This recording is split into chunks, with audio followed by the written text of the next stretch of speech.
बिस्मिल्लाहिर्रहमानिर्रहीम, अस्सलाम वालेकुम। मैं हूं करामत मुगल और मेरे साथ हैं ईसा नकवी। नकवी साहब, हर पार्लिमानी साल की तरह एक नए पार्लिमानी साल का आगाज आसफ जरदारी साहब की तकरीर से हो गया। वैसे तो उनकी तकरीर को क्या कुछ सुनता, टीवी पर सिर्फ कैदी नंबर 804 के नारे सुनाई दे रहे थे। आप ये बताएं कि सदर आसफ जरदारी साहब की तकरीर में खास क्या था? देखिए, मेरा ख्याल है कि इसको जरा हम मुख्तसरन कर लेंगे क्योंकि अब 12 घंटे से ज़ायद जब हम ये रिकॉर्ड कर रहे हैं वक्त हो चुका है इस तकरीर को, और बहुत सारे लोग इस पर तबसरा कर चुके हैं। लेकिन मेरा ख्याल है कि कुछ मेजर टेक अवेज हैं इस तकरीर के जिन पर बात करना जरूरी है। एक तो इस तकरीर से हमें ये पता चला है कि पाकिस्तान तब्दील हो गया। अच्छा। और ये वो पाकिस्तान नहीं है जिसमें ये सियासी खानवादे या दो बड़े सियासी खानदान ये अपनी राजधानियां चला रहे थे और 90 की दिहाई में रहते हुए जैसे वो सियासत कर रहे थे उसको पजीराई भी मिल जाती थी। अब उसकी गुंजाइश बहुत कम हो गई है। सही। दूसरा मेजर टेक अवे इसका ये है कि जरदारी साहब जो हैं वो एक मजबूर शख्स है। तीसरा इसका मेजर टेक अवे ये है कि शहबाज सरकार को जो है वो एक कैरेक्टर सर्टिफिकेट मिला है।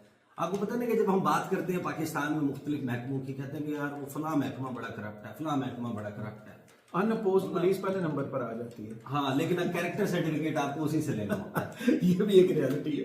कैरेक्टर, आपने सरकारी नौकरी करनी है, आपको मुल्क से बाहर जाना है, जिस बंदे से पूछो कहता पुलिस बहुत। मैंने खुद जब पीटीवी में जॉब की थी, मुझे अपने जिले की पुलिस से वो कैरेक्टर सर्टिफिकेट लाना पड़ा था। तो शहबाज सरकार को कैरेक्टर सर्टिफिकेट दिया और मजबूरी का आलम देखें आसिफ अली जरदारी साहब की। मैं आपको मिसालें देकर बताऊंगा कि इनकी जमात ने कब कब क्या क्या कहा। गुज़िश्ता 1 साल की बात कर लेंगे, ज्यादा लंबा नहीं बात करेंगे। वैसे मसाले बहुत अच्छी देते हैं। और जरदारी साहब ने जो है वो जो तकरीर की उससे आपको अंदाजा हो जाएगा कि जो शहबाज सरकार को कैरेक्टर सर्टिफिकेट दिया गया है गुज़श्ता रोज, वो देने के अलावा कोई चारा नहीं था। एक उन्होंने हवाई फायरिंग की है, लेकिन यही जो हम तब्दील शुदा पाकिस्तान की बात कर रहे हैं इसमें ये काम बड़ा मुश्किल हो गया। वो किस्मत खान जिमरी ने निकाल के ट्वीट्स करना शुरू किए कि आसिफ अली जरदारी साहब की सदारत में क्या क्या हुआ था।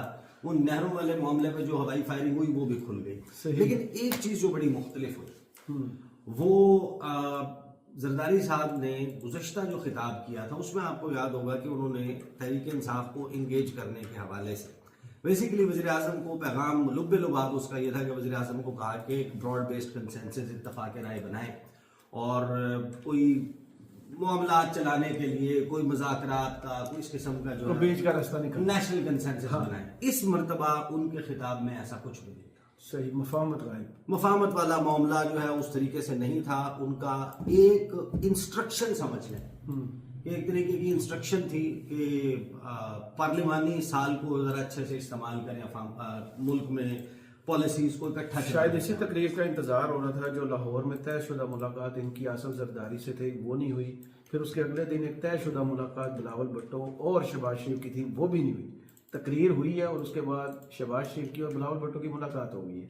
लेकिन आप देखें ना कि मजबूरी देखें पाकिस्तान पीपल्स पार्टी की कि ये बाहर बैठकर कहानी करते हैं, कहानी सुनाते हैं। हम तमाम लोगों को टॉक शोज में आते हैं हमारे पास। मैं आपको मिसालें देकर बता देता हूँ। अब्दुल कादिर मंदोखेर, पाकिस्तान पीपल्स पार्टी से ताल्लुक, वो ये कहते हैं कि फॉर्म 47 के ऊपर हुकूमत बनी है, हल्कों में जीते हुए लोगों को फॉर्म 47 के ऊपर हराया गया, फॉर्म 45 पे वो जीते हुए हैं। अपने हल्के की मिसाल देकर वो ये कहते हैं कि यहाँ पर मुस्तफा कमाल साहब जो हैं उनके को 3-4 हजार वोट थे और उनकी झोली में वोट ऐसे भरे हैं कि मुस्तफा कमाल को खुद भी यकीन ना है और फॉर्म 47 के ऊपर वो जितवा दिया। शैला रजा ये कहती हैं कि अता तारड़ के हल्के में बिलावल नहीं जीते लेकिन अता तारड़ भी नहीं जीते, खोखर साहब जीते, फॉर्म 47 के ऊपर जितवाया गया। सही। वो गवर्नर पंजाब सरदार सलीम हैदर कहते हैं कि सारे का सारा पंजाब, सारे का सारा कराची, वो मिसालें देके बताते हैं। वो कहते हैं कि यहाँ पर ये तारड़ साहब वाला हल्का और पूरा पाकिस्तान फॉर्म 47 पे, हम भी फॉर्म 47 पे। सही।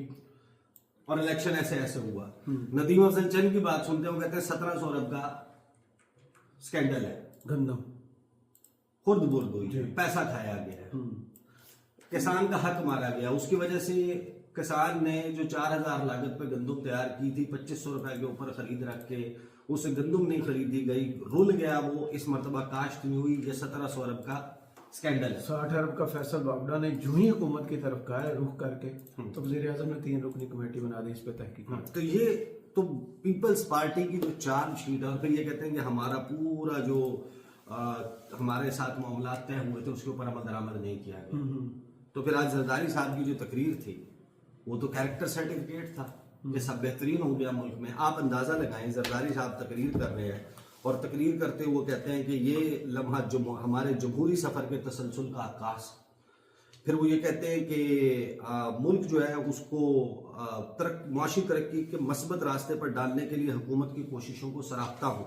सही। बराह रास्त गैर मुल्की सरमायाकारी में खातिर खा इजाफा हुआ, जिसके फिगर्स हमारे पास मौजूद नहीं है। हमें तो ये पता चलता है कि भाई 50 साल की कम तरीन सतह पर बिलावल ने मुलाकात में वज़ीर आज़म की तारीफ कर दी मईशत के हवाले से। अच्छा, फिर पॉलिसी रेट ये हो गया, दीगर मुआशी इशारियों में बेहतरी आई। ये जब वो सारी गुफ्तगू करते हैं, ये क्यों नहीं बताते कि 40% लोग इस मुल्क में 12 करोड़ के लगभग जी खतरे गुर्बत से नीचे और 7% अभी आए। बिल्कुल।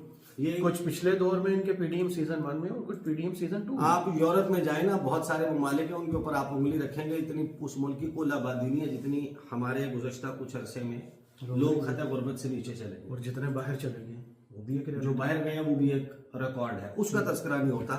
लेकिन फिर जरदारी साहब जो है जिसका तस्करा करते हैं, देखें जरदारी साहब की पूरी स्पीच में पीपल्स पार्टी के लोग जब आकर मुख्तलिफ टॉक शोज में खुद को बहुत जमहूरी आईनी जमहूरी अक़दार के रखवाले समझाने की बताने की कोशिश करते हैं, उनमें तमाम लोग शामिल हैं। फरतुल्लाह बाबर की कभी गुफ्तगू सुने, कभी आप रज़ा रवानी साहब की गुफ्तगू सुने, कभी आप कमर ज़बान कायरा साहब की गुफ्तगू सुने, नदीम अफजल चंद साहब की गुफ्तगू सुने, बाकी पीपल्स पार्टी के लोगों की। ये जो 26वीं आईनी तरमीम हुई थी, क्या अफ़हाम तफ़हीम से हुई थी? बिल्कुल नहीं।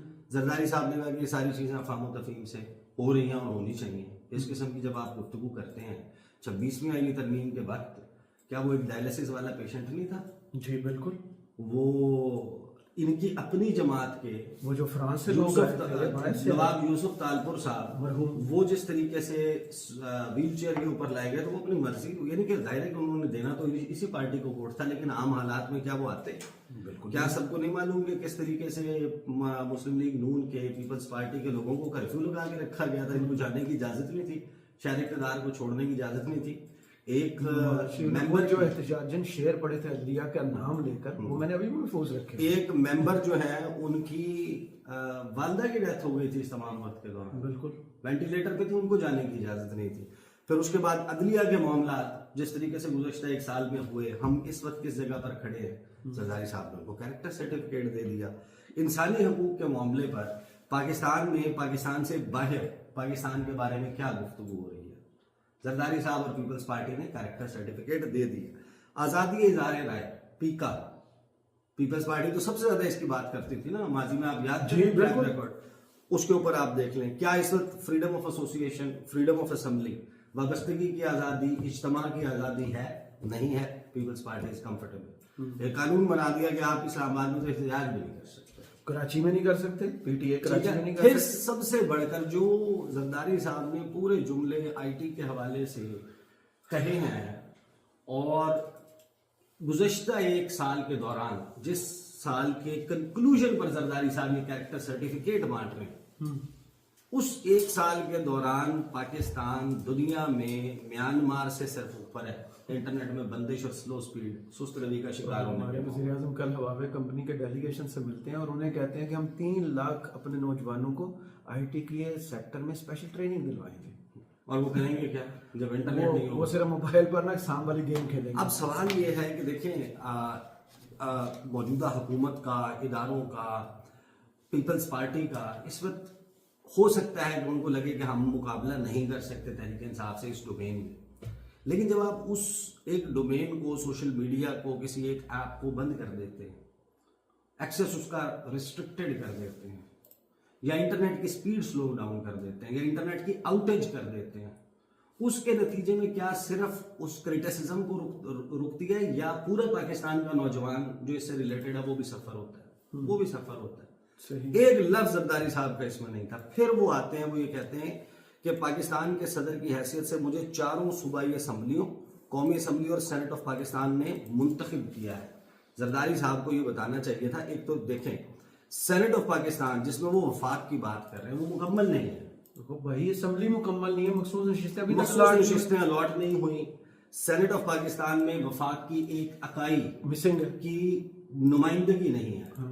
उनके पुराने वाले सेनेटर्स मौजूद हैं, जो नया इलेक्शन होना था उनके लोग सेनेटर्स मौजूद नहीं हैं। और जहाँ से उनकी सबसे ज्यादा तादाद आनी। जी, तो आसिफ अली जरदारी साहब इज कंफर्टेबल अबाउट इट। उनको नहीं लगता कि इससे वफाक कमजोर हो रहे हैं। जरदारी साहब को यह भी नहीं लगता कि उनके ऊपर इल्जाम यह है जो मौलाना फजलुर रहमान ने लगाया कि असम्बलियां भी की हैं, वो सिंध की असम्बली की बात कर रहे हैं, वो बलूचिस्तान असम्बली की बात कर रहे हैं, और वो कहते हैं हमारे सदर बेटा है जी। उस इल्जाम का तो जवाब नहीं आता पीपल्स पार्टी की तरफ से। फिर वो ये कहते हैं कि आपके सदर की हैसियत से मेरा आईनी फर्ज है, मुहिब वतन पाकिस्तानी की हैसियत से मेरी जाती जिम्मेदारी है कि मैं ऐवान और हुकूमत को खबरदार करूं कि आपकी कुछ एक तरफा पॉलिसियां वफाक पर शदीद दबाव का बाइस बन रही हैं। खासतौर पर वफाकी इकाइयों की शदीद मुखालफत के बावजूद हुकूमत का दरियाए सिंध के निज़ाम से मजीद नहरें निकालने का फैसला एक तरफा है। इस तजवीज़ की बतौर सदर मैं हिमायत नहीं कर सकता। मैं इस हुकूमत से दरख्वास्त करता हूँ कि वो इस मौजूदा तजवीज़ को तर्क करे, तमाम स्टेक होल्डर्स के साथ मिलकर काम करे ताकि वफाक की इकाइयों के दरमियान मुतफ़िक़ा इत्तफ़ाक़ राय की बुनियाद पर काबिल अमल पायदार हल निकाला जा सके।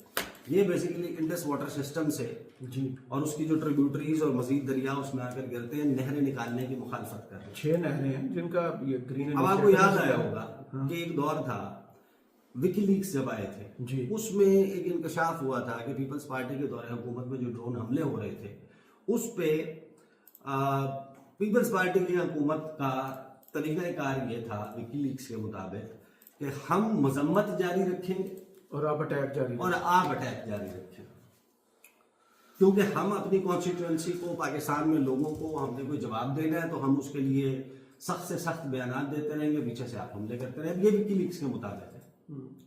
ठीक है। एक शख्स ने इलेक्शन से पहले ऐसा बयान दिया था कि हमारी हुकूमत आई तो हम गिरा देंगे, और शख्स इलेक्शन से गायब हो गया। और अब जब ये जरदारी साहब ने कहा तो किस्मत खान जिमरी साहब ने निकाल कर उनकी खबर उनका बताया, एक्सरे कर दिया उनके। कि सदर जरदारी ने आज मुश्तरका इजलास से खिताब में दरियाए सिंध से निकाली जाने वाली नहरों के फैसले के खिलाफ बात की, मगर 8 जुलाई 2024 को आला अस्करी हुक्काम के साथ इजलास में उन्हें ग्रीन पाकिस्तान मंसूबे के लिए 6 नहरों की तामीर पर ब्रीफिंग मिली, तो उन्होंने खुद नहरों पर काम शुरू करने की हिदायत दी, मुलाहिजा फरमाए।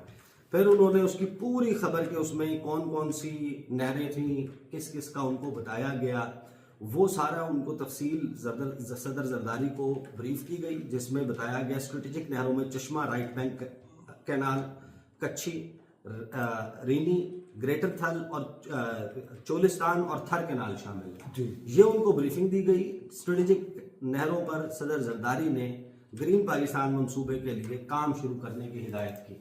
फिर इसके ऊपर कुछ लोगों ने कहा कि नहीं, ऐसा नहीं हुआ था। फिर किस्मत खान जिमरी साहब उसकी एक ऑफिशियल वीडियो जो सदर पाकिस्तान की तरफ से जारी की गई थी वो वीडियो भी सामने ले आए, और उस वीडियो में भी वाज़ेह तौर पर ये मौजूद था कि सदर जरदारी साहब ने उसका अप्रूवल दिया। तो पीपल्स पार्टी ने बेसिकली कैरेक्टर सर्टिफिकेट ही नहीं देना था उनको, उनकी मजबूरी है, और अक्सर ये मजबूरी आपने सुनी होगी कि बिलावल भुट्टो जरदारी हो, वो अपने लोगों को सेटिस्फाई करने के लिए कहते हैं we do not have an option. जब पहली सीईसी हुई थी इलेक्शन के फौरन बाद, उसमें मेरी इतला के मुताबिक, और ये मैं इंफॉर्मेशन, ये एनालिसिस नहीं है, इंफॉर्मेशन के बेसिस पे बता रहा हूँ कि जो मेजॉरिटी थी पाकिस्तान पीपल्स पार्टी की, उन्होंने सरासर घाटे का सौदा करार दिया था और मौजूदा हुकूमत का किसी भी तरीके से हिस्सा बनने से कहा था कि इनकार किया जाए, कि हमें नहीं बनना चाहिए, हमें इसका हिस्सा नहीं बनना चाहिए। ये तो आपके वजीर आजम का नाम तजवीज़ कर रहे थे, हिमायत नहीं करनी चाहिए, हमें इसकी ओनरशिप नहीं लेनी चाहिए। और उसके बावजूद उनके जो MNAs हैं, जो उस वक्त फॉर्म 47 वाले हैं, जो उनके MPAs हैं, जो उनकी सेंट्रल एग्जीक्यूटिव कमेटी है, उसको बड़ा वाज़ेह पैगाम दिया गया था बिलावल भुट्टो जरदारी और आसिफ जरदारी की तरफ से कि हमारे पास कोई ऑप्शन नहीं, हम मजबूर हैं। और 26वीं आईनी तरमीम के वक्त भी ये बताया गया था अपनी पार्टी के लोगों को कि हम we do not have a choice, सही, हमें ये करना ही करना। उसकी वजह ये है कि अभी मौजूदा डिस्पेंसेशन में अगर आप देख लें कि आवाम का वोट लेकर आना है, उसमें ना पीपल्स पार्टी के पल्ले कुछ नजर आता है, ना मुस्लिम लीग नवाज के पल्ले। सही। पीटीआई का जो जेल से बाहर मौजूद क़यादत है वो डिस्क्रेडिट जरूर हुई है, लेकिन इमरान खान की वोट बेस, सपोर्ट बेस भरपूर तरीके से बरकरार है, बल्कि उसमें इजाफा हो। सही। कल को इन तमाम लोगों को रिप्लेस करके वो किसी और बंदे को भी नॉमिनेट कर देते हैं तो वो लोग जीत जाएंगे। अच्छा। अगर आपने 50% भी आप फ्री एंड फेयर इलेक्शन करवा लें, आप बाकी सब कुछ कर लें, उसके बावजूद ठीक है आप बाकी जितने हथकंडे हैं वो कर लें, लेकिन हतमी तौर पर बैलेट बॉक्स में जो वोट काउंट पोल हो जाए उसको आप सिर्फ दुरुस्त तरीके से काउंट कर लें तो भी तहरीक इंसाफ को हराया नहीं जा सकता। सही। तो मौजूदा सूरत हाल में जरदारी साहब को ये कब तक फिर इकट्ठे चलते नजर आ रहे हैं? ये जाहिर सी बात है इनको इकट्ठे चलना है, ये तो मजबूरी का नाम शुक्रिया आपने देखा नहीं वहां से। मैंने तो वो बयान भी हसन इकबाल का देखा है, ये नेहरू पर जो बयान दिया जा रहा है ये सियासत चमकाने के लिए दिया जा रहा है। तो फिर अगर ये इकट्ठे चलने का इनका प्लान है तो फिर ये वही नोरा कुश्ती जारी है अभी। नहीं तो आप मुझे एक बात बताएं कि उधर से जनाब शर्जील नाम मेमन का बयान आता है, इधर से अजमा बुखारी का बयान आता है। हाँ। दोनों एक दूसरे का ऐसा लगता है कि जैसे दस्तों गिरबान हो। जब इलेक्शन कैंपेन चल रही थी तो उन्होंने कहा था मनाजरा भी हो जाएगा, मवाजना भी हो जाएगा। बिलावल ने कहा था ना कि तीर चलेगा और शेर में मैं इस तीर से शेर का शिकार करूंगा, बिलावल ने कहा था। उसके बाद कहा था कि जो बड़ी जमहूरियतें हैं वहां पर जो सदारती कैंडिडेट्स होते हैं या हुकूमत को लीड करने वाले कैंडिडेट्स होते हैं उनकी आपस में डिबेट होती है, तो मैं चैलेंज देता हूं कि मनाजरा कर लें। शहबाज शरीफ ने कहा था कि आ जाए, मनाजरा भी हो जाएगा और मवाजना भी हो जाएगा, कंपैरिजन भी हो जाएगा सिंध और पंजाब का। तो फिर क्या हुआ, हुकूमत बन गई ना। तो अभी पीपल्स पार्टी ने वो करना है, वो अच्छे बच्चे बन के वही करेंगे। फ्रैंकली स्पीकिंग पुरानी तरह पर ही काम करें। फ्रैंकली स्पीकिंग पीपल्स पार्टी की इस वक्त सियासी वक़्त ये है कि वो जमात जो चारों सूबों की जंजीर एक मरतबा होती थी, एक वक्त था बेनज़ीर के वक्त में या जुल्फ़िकार अली भुट्टो के वक्त में, कि ये वो जमात थी जिसकी हर इकाई में भरपूर किस्म की नुमाइंदगी और टिकट लेने वालों का खिड़की तोड़ रश होता था। तो हुकूमत क्या बनानी है या किस तरीके से करनी है, इनके पास तो पंजाब में खड़ा करने के लिए कैंडिडेट नहीं है। आप मुझे बताएं 4 या 5 हलकों के अलावा पूरे पंजाब में मुल्तान के 2-4 हल्के आप गिनवा सकते हैं, 1-2 रहीम यार खान का हल्का गिनवा सकते हैं, एक आधा और साउथ पंजाब का हल्का गिनवा सकते हैं। मठी नुमाइंदगी। एक आप कहेंगे कि जनाब हाँ ठीक है जी वो भलवाल वाली साइड पे सरगोदा में एक आधी नदीम अफजल चंद की सीट, फिर आप कहेंगे कि जी गुजर खान में भी एक गुजरात में कमर जमान का है, लेकिन जीते भी तो सही वो भी तीसरे देखिए ना। तो अब पीपल्स पार्टी को तो अपनी ही पॉलिसीज की वजह से उस मकाम पर ले गए ना, तो फिर कैरेक्टर सर्टिफिकेट ही देना बनता था। लेकिन हिस्ट्री को आप चेंज नहीं कर सकते। जुल्फ़िकार अली भुट्टो पर जो सबसे बड़ा इल्जाम लगा था वो धांधली का लगा था। मुझे और ईसा नकवी साहब को इजाजत दीजिए। कमेंट्स बॉक्स में जरूर बताइएगा ये वीडियो आपको कैसी लगी। अल्लाह हाफ़िज़।